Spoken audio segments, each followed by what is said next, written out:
এই বেটা হাসনাত আব্দুল্লাহ, আমি একটি কথা পরিষ্কার করতে চাই। একটি মিডিয়া নিউজে আমি দেখলাম হাসনাত আব্দুল্লাহ বলতেছে এখনো জুলাই আন্দোলনের ছাত্ররা রাজপথে রয়েছে।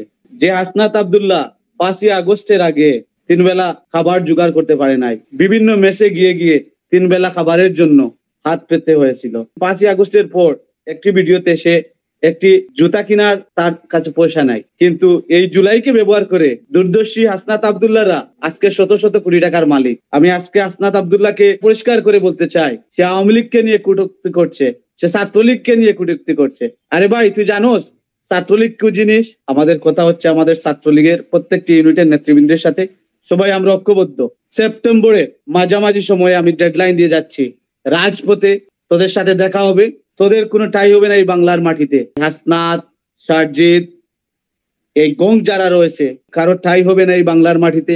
সবাই বাসিয়া যাবে বঙ্গোপসাগরে। 71-এ যেভাবে পরাস্ত করেছিলাম, এই 24-এ 90 রাজাকারদেরকে আমরা এই স্বাধীনতার পক্ষের শক্তি যারা রয়েছি, আমরা ইনশাআল্লাহ আবার তাদেরকে পরাস্ত করব।